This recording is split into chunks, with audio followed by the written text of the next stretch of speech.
Chapter 12.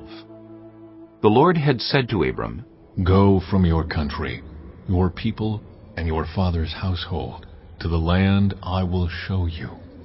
I will make you into a great nation, and I will bless you. I will make your name great, and you will be a blessing. I will bless those who bless you, and whoever curses you, I will curse. And all peoples on earth will be blessed through you. So Abram went as the Lord had told him, and Lot went with him. Abram was 75 years old when he set out from Haran. He took his wife Sarai, his nephew Lot, all the possessions they had accumulated, and the people they had acquired in Haran, and they set out for the land of Canaan, and they arrived there. Abram traveled through the land as far as the site of the great tree of Moreh at Shechem.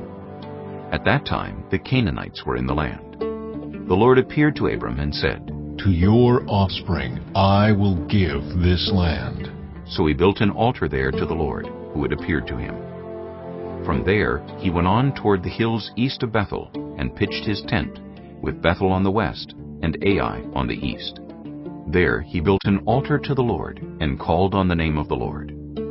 Then Abram set out and continued toward the Negev. Now there was a famine in the land, and Abram went down to Egypt to live there for a while, because the famine was severe. As he was about to enter Egypt, he said to his wife Sarai, I know what a beautiful woman you are. When the Egyptians see you, they will say, This is his wife. Then they will kill me, but will let you live. Say you are my sister, so that I will be treated well for your sake, and my life will be spared because of you. When Abram came to Egypt, the Egyptians saw that Sarai was a very beautiful woman. And when Pharaoh's officials saw her, they praised her to Pharaoh, and she was taken into his palace. He treated Abram well for her sake, and Abram acquired sheep and cattle, male and female donkeys, male and female servants, and camels. But the Lord inflicted serious diseases on Pharaoh and his household because of Abram's wife, Sarai.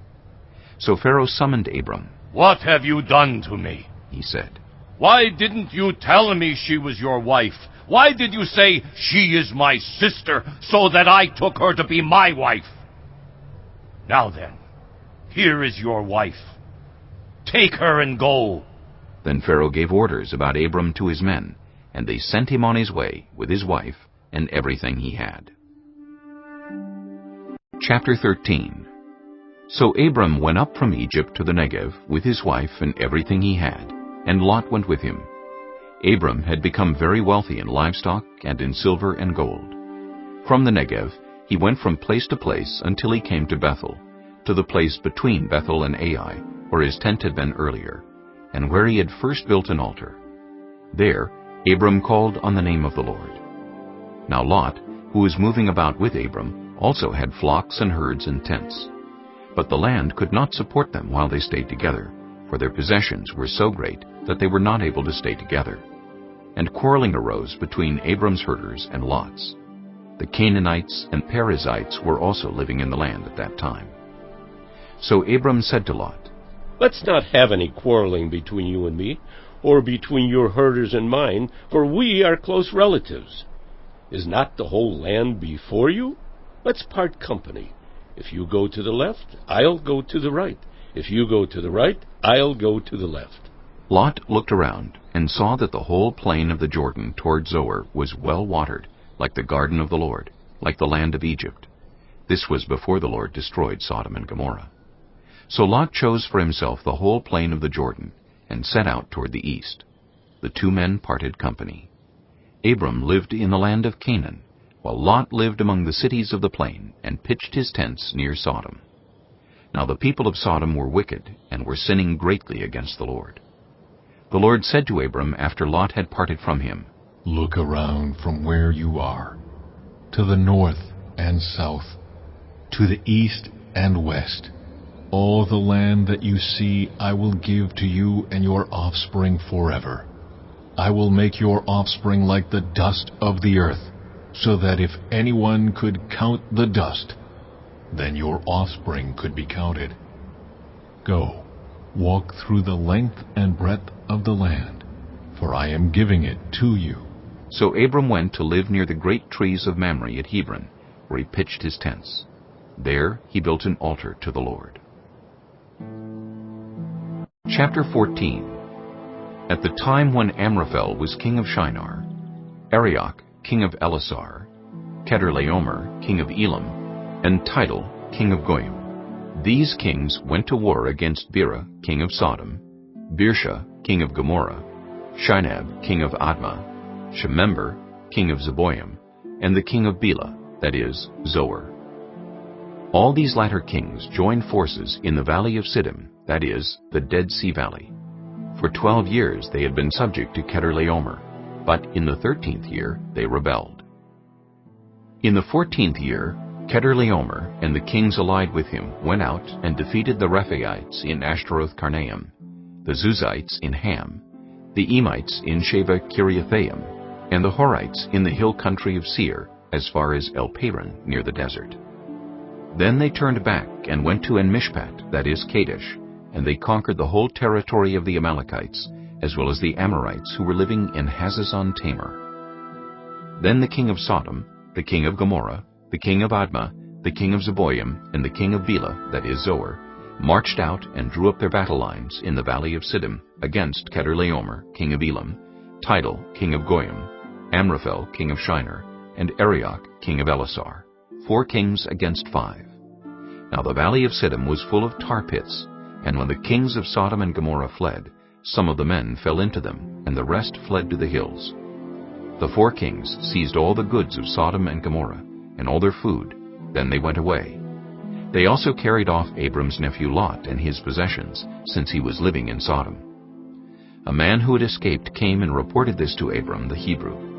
Now Abram was living near the great trees of Mamre the Amorite, a brother of Eshcol and Aner, all of whom were allied with Abram. When Abram heard that his relative had been taken captive, he called out the 318 trained men born in his household and went in pursuit as far as Dan. During the night, Abram divided his men to attack them, and he routed them, pursuing them as far as Hobah, north of Damascus. He recovered all the goods and brought back his relative Lot and his possessions, together with the women and the other people. After Abram returned from defeating Chedorlaomer and the kings allied with him, the king of Sodom came out to meet him in the valley of Sheba, that is, the king's valley. Then Melchizedek, king of Salem, brought out bread and wine. He was priest of God Most High, and he blessed Abram, saying, Blessed be Abram by God Most High, creator of heaven and earth. And praise be to God Most High, who delivered your enemies into your hand. Then Abram gave him 1/10 of everything. The king of Sodom said to Abram, Give me the people, and keep the goods for yourself. But Abram said to the king of Sodom, With raised hand I have sworn an oath to the Lord, God Most High, creator of heaven and earth, that I will accept nothing belonging to you, not even a thread or the strap of a sandal, so that you will never be able to say, I made Abram rich. I will accept nothing but what my men have eaten, and the share that belongs to the men who went with me, to Aner, Eshcol, and Mamre. Let them have their share. Chapter 15. After this, the word of the Lord came to Abram in a vision. Do not be afraid, Abram. I am your shield, your very great reward. But Abram said, Sovereign Lord, what can you give me, since I remain childless, and the one who will inherit my estate is Eliezer of Damascus? And Abram said, You have given me no children, so a servant in my household will be my heir. Then the word of the Lord came to him. This man will not be your heir, but a son who is your own flesh and blood will be your heir. He took him outside and said, Look up at the sky and count the stars, if indeed you can count them. Then he said to him, So shall your offspring be. Abram believed the Lord, and he credited it to him as righteousness. He also said to him, I am the Lord, who brought you out of Ur of the Chaldeans, to give you this land, to take possession of it. But Abram said, Sovereign Lord, how can I know that I will gain possession of it? So the Lord said to him, Bring me a heifer, a goat, and a ram, each 3 years old, along with a dove and a young pigeon. Abram brought all these to him, cut them in two, and arranged the halves opposite each other. The birds, however, he did not cut in half. Then birds of prey came down on the carcasses, but Abram drove them away.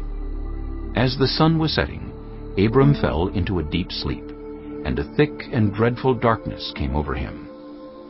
Then the Lord said to him, Know for certain that for 400 years your descendants will be strangers in a country not their own, and that they will be enslaved and mistreated there. But I will punish the nation they serve as slaves, and afterward they will come out with great possessions. You, however, will go to your ancestors in peace and be buried at a good old age. In the 4th generation, your descendants will come back here, for the sin of the Amorites has not yet reached its full measure. When the sun had set and darkness had fallen, a smoking firepot with a blazing torch appeared and passed between the pieces. On that day, the Lord made a covenant with Abram and said, To your descendants I give this land, from the Wadi of Egypt to the great river, the Euphrates, the land of the Kenites, Kenizzites, Cadmonites, Hittites, Perizzites, Rephaites, Amorites, Canaanites, Girgashites, and Jebusites.